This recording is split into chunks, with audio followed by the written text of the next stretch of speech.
Democratic voter that they would hope would deliver them victory. What they're after is change beyond the level of the 1930s FDR. They want to go further than that.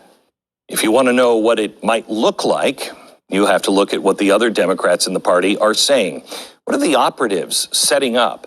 What are they preparing to do? What have the think tanks been working on? What are the things that are now being written in case of a win? Those things will be the first 100 days of a Harris-Biden administration. If they can keep slipping up and saying it, why can't we? It's frightening. We continue in a minute.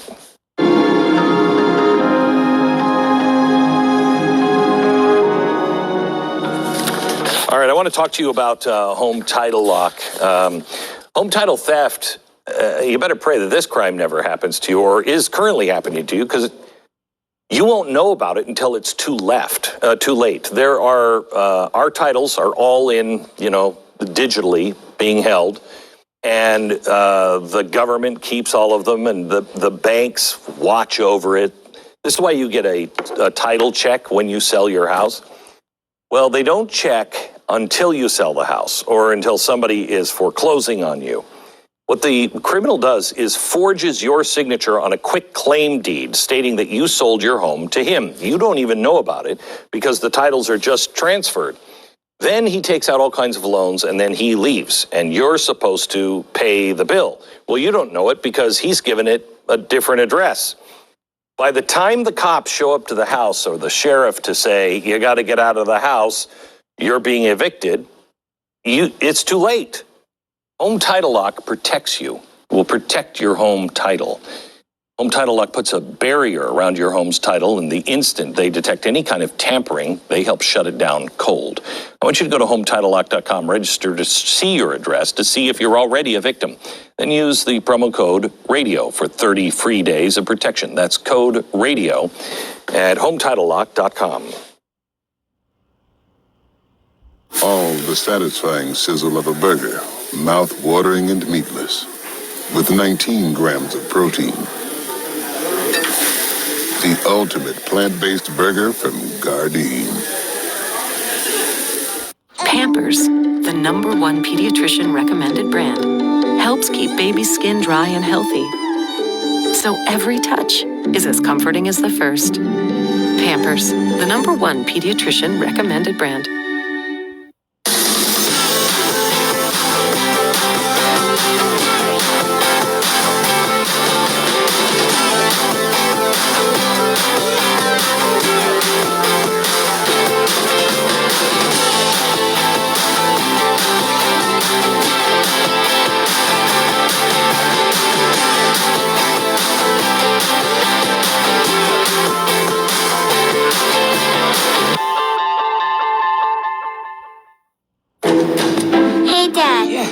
Do chicken tenders come from chickens?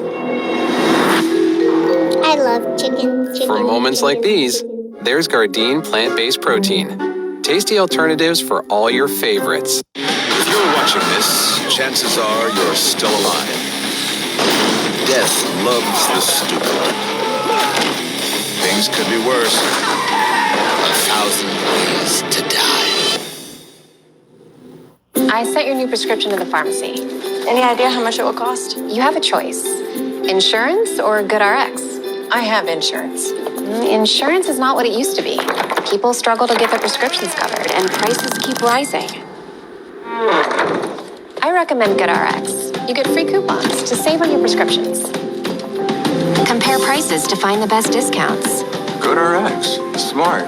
Stop paying too much for your prescriptions. Download the free app today. David Perdue is only out for himself. He took over $1 million from the drug and insurance industries. So it's no surprise he voted to let companies strip healthcare coverage from millions of Americans. David Perdue's gotta go. Georgia needs a leader who believes that quality healthcare is a right for all of us, not the privilege of a powerful few. Reverend Raphael Warnock has promised to support Medicaid expansion, protect protect Obamacare and defend protections for those of us with pre-existing conditions. Too many people in our state are in the Medicaid gap. They're without health care. People ought to have access to affordable health care, even if they have a pre-existing condition. Vote for the leader who believes that we all deserve to thrive. Vote for Warnock. SMP is responsible for the content of this ad.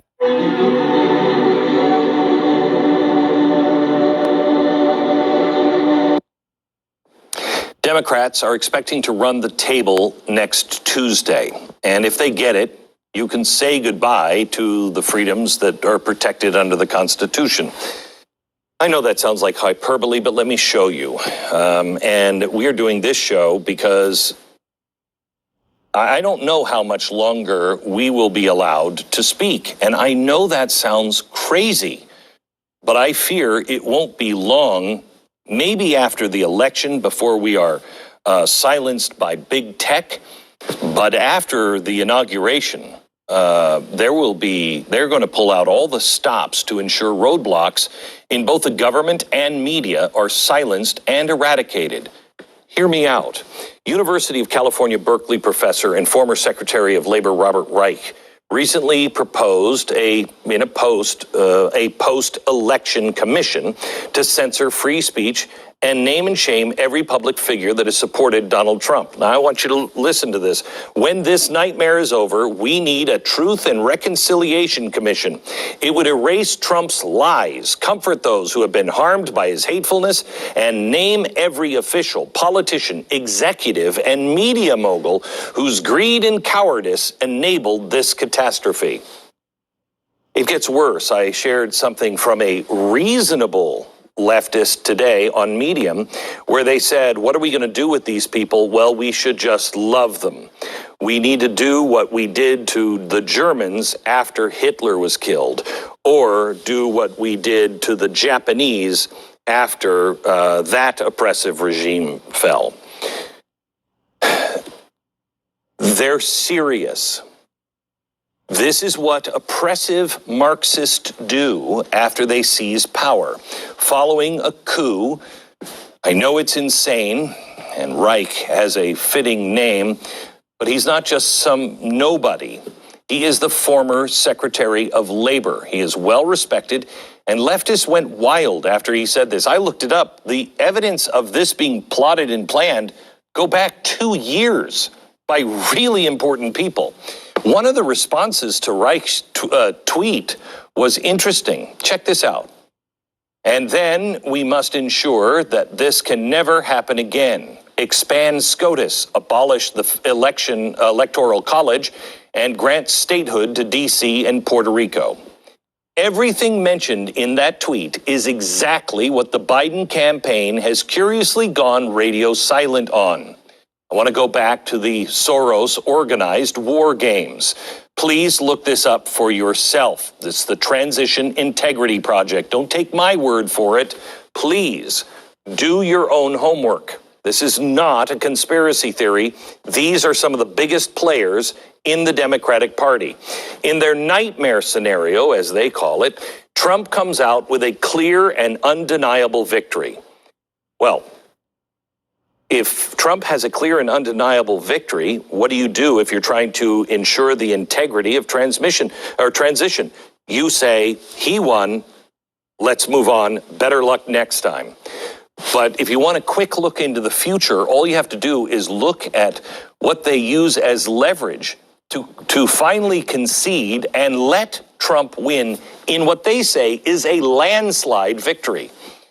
These pressure points are exactly the same things that they have planned for the first 100 days, and they are: give statehood to Washington, D.C. and Puerto Rico, divide California into 5 states, revamp the Supreme Court, eliminate the Electoral College. Points 2, 1, and 4 are to ensure Democrats never lose an election. There will not be another conservative or Republican ever winning an election. This basically ensures that they hold both the presidency and the Senate indefinitely. And point 3 makes it easier for them to push through their radical Constitution-defying agenda into the rest of the country. They want to fundamentally transform this country, and they want absolute power to make sure nothing stands in their way. They were disappointed in Obama. He didn't do it. They were angry after he left. It's why he's not so popular anymore with the left. Now they're making sure November 3rd is checkmate, and not with Joe Biden, but I believe with his running mate. Now, their war game. That's what it was. Now let me show you their war room. A coalition of progressives, both outside groups and current members of the Senate, have established a war room to quickly go into action on day one if Biden wins Tuesday. They're scared to death of a repeat of the first 4 years under Obama, and they are trying to make sure that never happens again. War Room member Senator Jeff Merkley recently said this regarding the disappointment from the Obama years, quote, "Having lived through that horror film, they are not ready to watch it again," end quote. That's not Trump, that's Obama. Harry Reid is now heading the collaboration and is joined by other current senators and influential Democratic advisors like Bernie Sanders' presidential campaign manager, Fayez Shakur. He's a former White House aide, and he joins another former White House aide, Dana Singster. Also, the excommunication for the Workers of America, President Larry Cohen. These outside groups attached to the War Room include Indivisible Communications, Workers of America, Working Families Party, Brady Campaign, Demand Justice, Data for Progress, Evergreen Action, Stand Up America, and Common Cause. Data for Progress, that sounds so, oh, that's right. That is the one I showed you earlier there, the Tides Foundation, and the group that has been directing the Democratic Party's shift to the radical left-wing populism. Front and center on their to-do list is to scuttle the filibuster. Do you remember the Jimmy Stewart movie where Mr. Smith stood up and he was like, "And I've got to keep speaking because I believe the American people." It is something that allows the American people to hear the other side so things can't just be jammed through. And you need 60 votes to overturn it. Well, the Democrats, if they sweep the election, the filibuster will not be the only thing standing in their way of pushing through their radical agenda, but it will be a big one. Ending the filibuster has always been off limits. Sure, it sounds good if your party is in power, but it can bite you in the butt when you lose, unless you never lose. I'll show you later. They don't plan on ever losing again, and ending the filibuster opens the door for all of this to happen. And before you say, yeah, but it's Harry Reid. I mean, Harry Reid.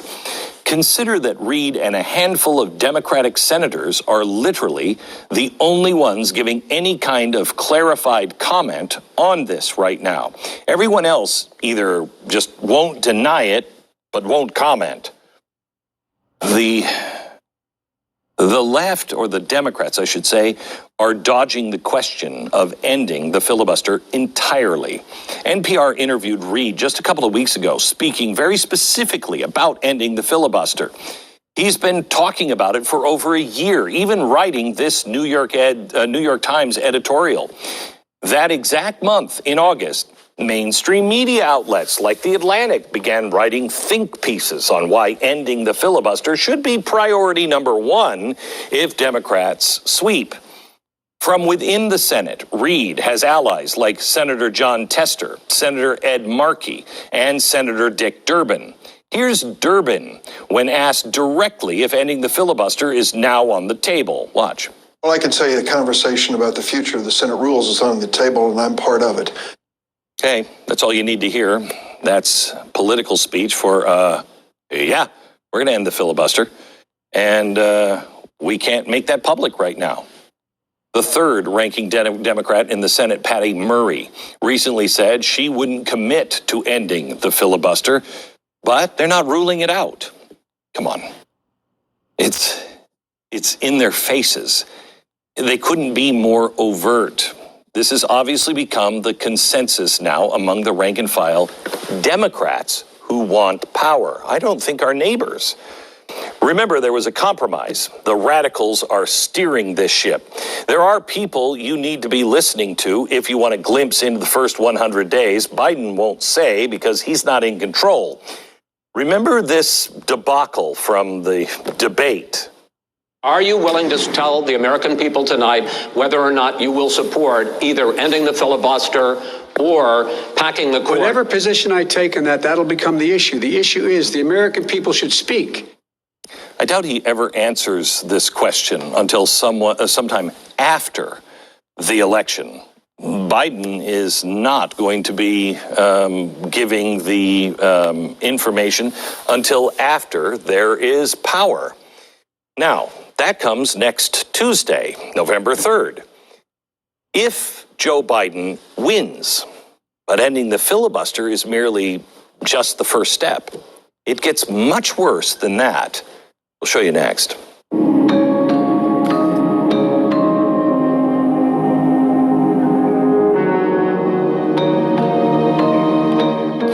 If you suffer from frequent, often debilitating pain, then you and I have something in common. For years now, I went through day after day after day of pain so badly I couldn't stand it anymore.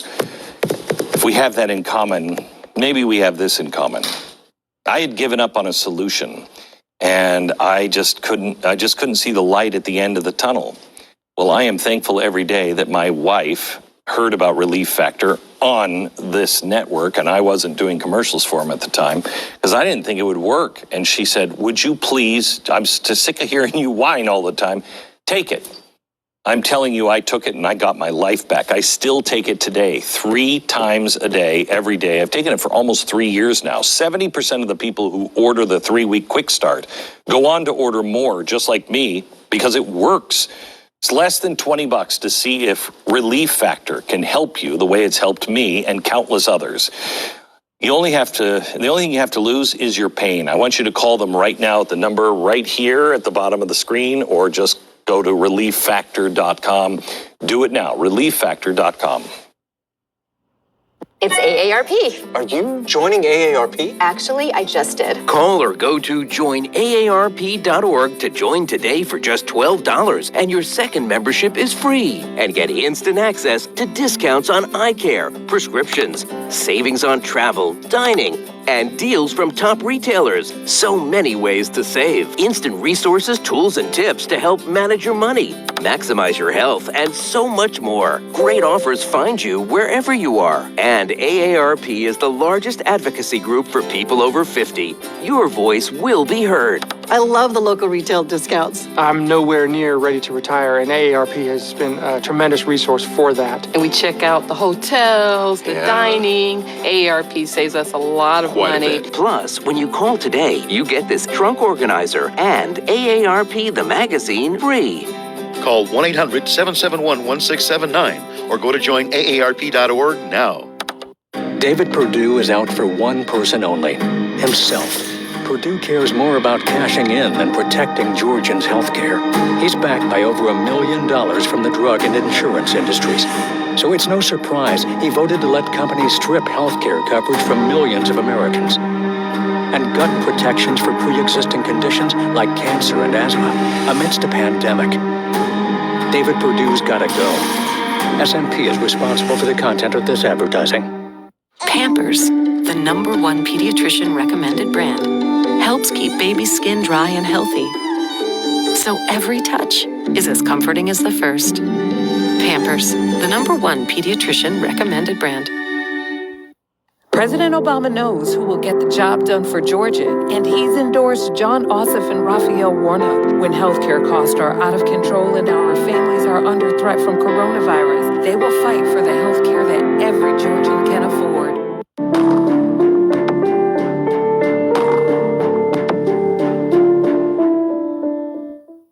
President Obama knows who will get the job done for Georgia, and he's endorsed John Ossoff and Raphael Warnock. When healthcare costs are out of control and our families are under threat from coronavirus, they will fight for the healthcare that every Georgian can afford.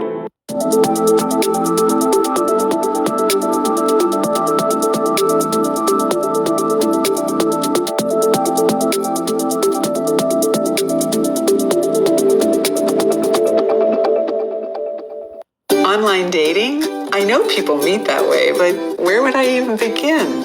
Open laptop, go to OurTime.com, look for free.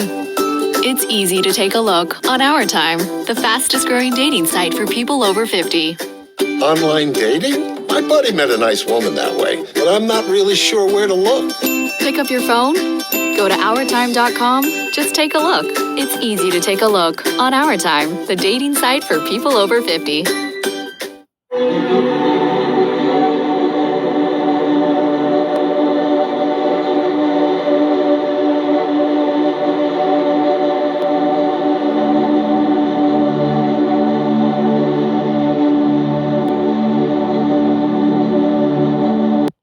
I want to take you back to the website that I told you about earlier, the Transition Integrity Project. I want you to look this up. If you look at what point 1 and 2 was in that, number 1, give statehood to Washington, D.C. and Puerto Rico. Divide California into 5 states.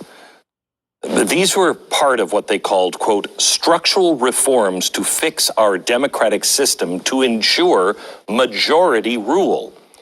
In other words, how do we rig the system so that we never ever lose another election? That's what this is all about. And if it sounds nuts, creating 7 new states in that right there, the white part, I mean, you really? It would guarantee the Democrats never lose the Senate ever again. Now, I grew up in the Pacific Northwest. I've heard of this movement, Cascadia, for a very long time. It seems crazy to me, but serious people are talking about it. Now, if you start looking at the leverage to get this done, it's interesting. Team Biden used the threat of secession to persuade Donald Trump to go through with their structural reforms. The region they called Cascadia would secede from the Union if Trump didn't play ball. Cascadia comprises most of the northwestern coast. It's a large secessionist movement that is already active and has been for years in that area, but nobody's really taken it seriously. This archived article shows that the movement is still active and pushing for legislation to allow them to all secede. But these are just the useful idiots. The real goal here is to create multiple new states in Democrat-held strongholds to pack the Senate. The media, again, has been pushing for months on this. The Atlantic specifically has been going all out in support for this new era of radical left-wing populism. I want to show you a quote.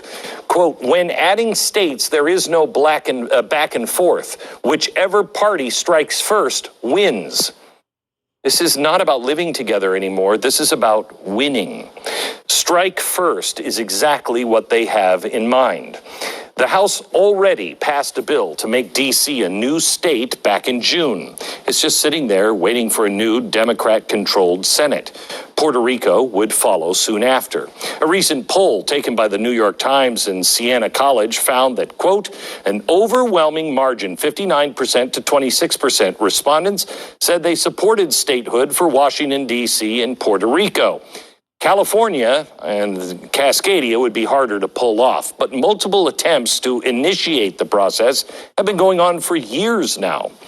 Point 4 on the Transition Integrity Project list is structural reform. This means eliminating the Electoral College. I have been trying for weeks now to get people in the Trump administration and members of Congress to take a look at this report. I have actually had people in power say to me, well, is this a conspiracy site? No. John Podesta is involved in this. He played Joe Biden in the war games. This is mainstream now. And if you look at this, it's the Rand McNally, convenience store roadmap to where the Democrats want to take us during the election, during election night, and after. And if they get power, these aren't nobodies. They're the top Democratic influencers in the country. And they have made it abundantly clear how the left feels about the Electoral College.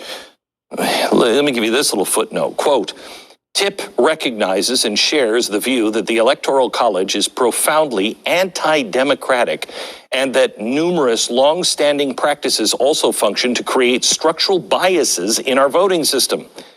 Gotta be kidding me. Structural bias is exactly what the Electoral College protects us from.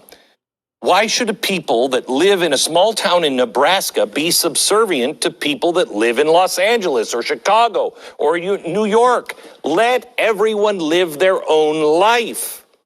James Madison called it the mischiefs of faction. There's only one thing to call majority rule when it oppresses minority rights, and that is tyranny. The founders knew that radical factions might one day try and impose their will on the country, whether that be an organization, political party, or religion. The Electoral College was built to stop it. Madison wrote, quote, "The influence of factious leaders may kindle a flame within their particular states, but it will be unable to spread a general conflagration through the other states." This should be a huge wake-up call that everything I'm pointing out tonight, the things the Democrats, the radicals that have taken over the Democratic Party have wanted to get rid of or change, these things are specifically designed to stop tyranny. It shows you what we're up against if Democrats sweep the election. Absolute domination and control. A month ago, Gallup did a poll to see how many Americans supported abolishing the Electoral College. 61%. They favored it. That includes 68% of independents and 89% of all Democrats. They don't understand what it is even for. The left clearly feels like they have a social contract to get this done. And the mainstream media has quietly set all of this up. You can expect it. It is going to happen. Look at all of the negative reporting being done just this month. The Washington Post, CNN, here's Forbes. It's everywhere. And this is just the last couple of weeks. Democrats began setting the framework just 12 days after Donald Trump was elected. Just 12 days. A joint resolution to abolish the Electoral College was introduced in the Senate on November 15th, 2016. A companion resolution was introduced in the House 2 months later. Just like creating new states and ending the filibuster, the groundwork has already been laid out. This is a graphic done by the Washington Post showing where every Democratic candidate stood on eliminating the Electoral College. Nearly every single one was for either reforming it or outright abolishing it. It is what has kept people free. Biden was one of the few that said he didn't support it. But remember, this is before the little compromise with the far left. If Democrats take the Senate, do we really think that Joe would go against his own party on this? There isn't any way. Biden is not in control, but the worst yet is to come. Back in a minute.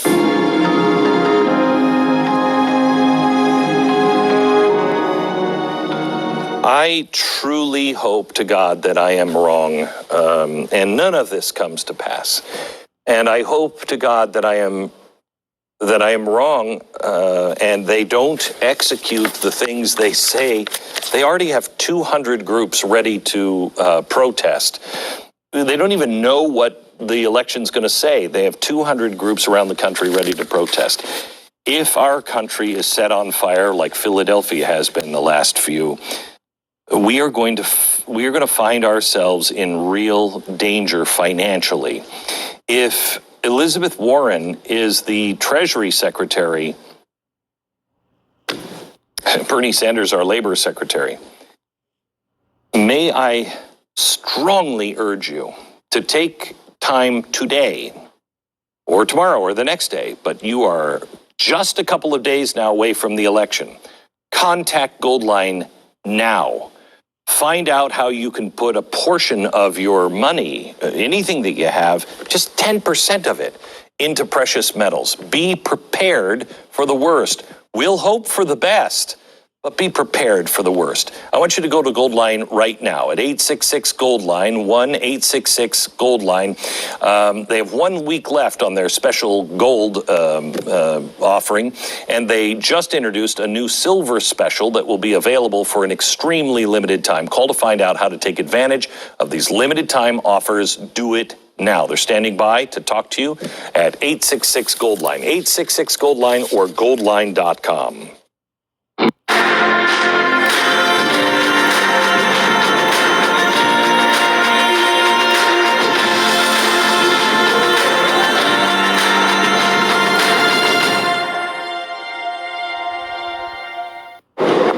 Priceline can save you up to 60% on top hotels. These are all great. Because now is an important time to save. And when you get a big deal, you feel like a big deal.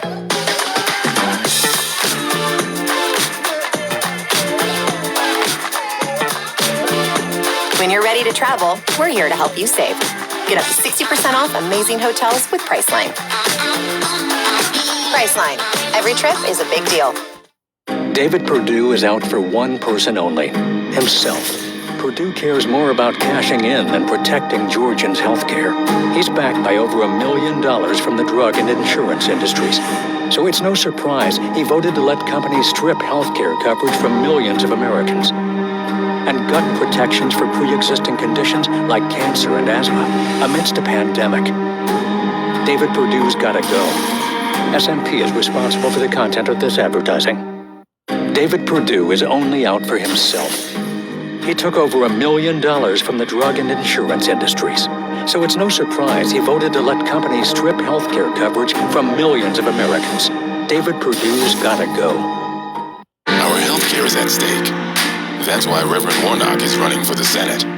He plans to support Medicaid expansion, defend protections for pre-existing conditions, and get Georgians the quality health care they deserve. Vote for Warnock. You want to put some pasta on the plate, please? Yes. Here you go. Let me help you.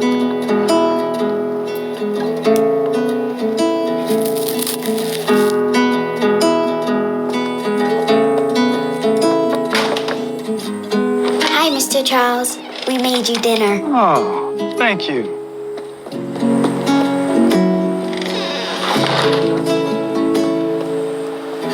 Ready to eat? Yes, I am.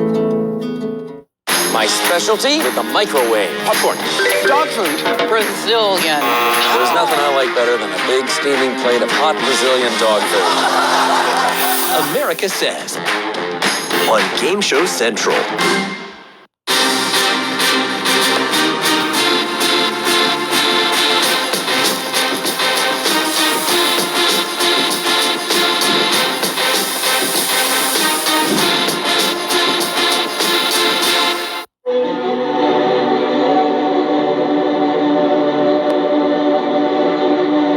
All right, let me give you a quick recap. In the first 100 days of a Joe Biden presidency, Democrats will end the filibuster, making their reforms impossible to stop in the Senate.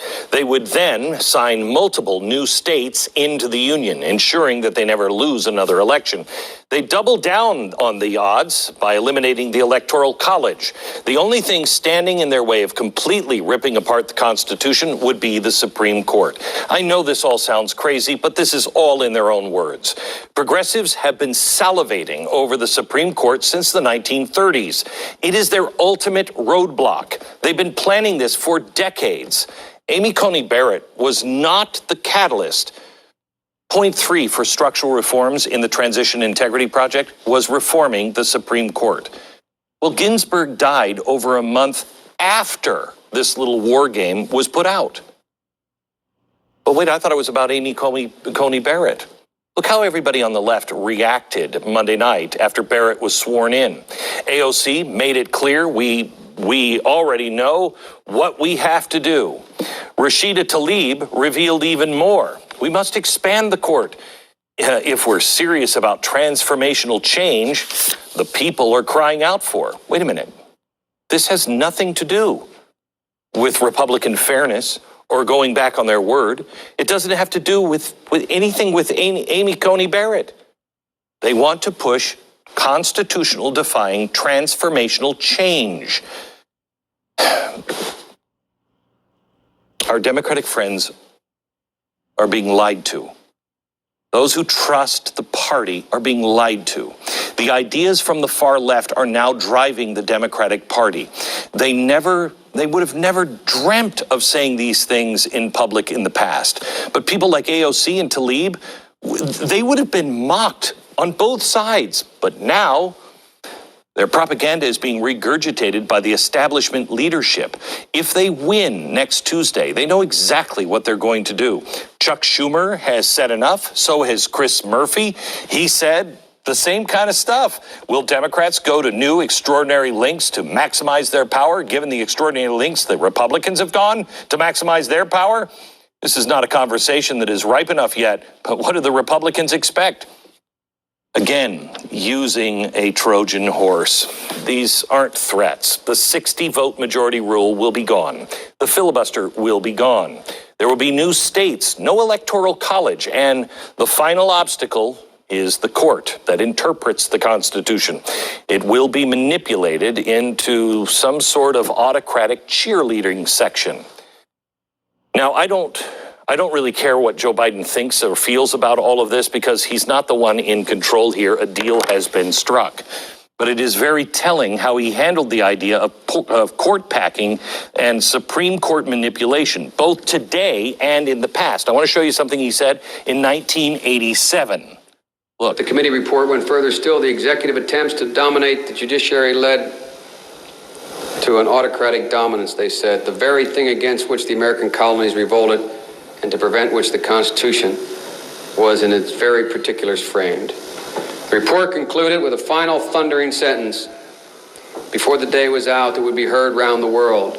Quote, "It is a measure which should be so emphatically rejected that its parallel will never again be presented to a free representative of a free people in America." My case today about the role of the court is rooted in history, precedent, and I would argue common sense. He just said that history, precedent, and common sense mandated the court stayed the way it was designed to be. This is clearly what he used to believe. So why the change of heart? Even the mainstream media and their propaganda outlets started to notice that Biden had gone full-on radio silent on what he was planning on doing. He even went so far as saying that voters don't deserve to know his stance on packing the Supreme Court. How does anyone vote for that?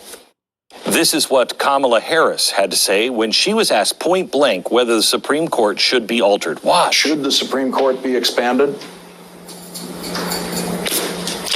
I think that, first of all, Joe's been very clear that he is going to pay attention to the fact. She looks like when I catch a 3-year-old, lying about eating all the chocolate cake. It's all over the face. The reason why Democrats are such bad liars is because they're not used to having to defend themselves. It couldn't be more clear here. Joe Biden, Kamala Harris have been giving their marching orders. Don't discuss this until we tell you it's okay. Don't do it until after the election. It will come out and you will fully understand once the election has been had. But if you want a little preview, listen to this from Joe Biden on 60 Minutes just last week. If elected, what I will do is I'll put together a national bipartisan commission of scholars, constitutional scholars, Democrats, Republicans, liberal, conservative. And I will ask them to, over 180 days, come back to me with recommendations as to how to reform the court system because it's getting out of whack, the way in which it's being handled. And it's not about court packing. There's a number of other things that our constitutional scholars have debated, and I'd look to see what recommendations that commission might make. So you're telling us you're going to study this issue about whether to pack the court? No, whether there's a number of alternatives that go well beyond packing. This is a live ball. Oh, it is a live ball. No, it is a live ball. We're going to have to do that. He confirmed that he now believes in altering the Supreme Court, but going way beyond court packing. Just that first part is insane. But the National Coalition, that sounds exactly like Woodrow Wilson in the 1918 era. You can see how they are going to break the Constitution, and there's no other way to describe it. This is one of the more scary things we've heard. What else on these constitutional scholars debate next after they manhandle the courts? Private property? Second Amendment? Price controls? Nationalizing banks or industry? We will see.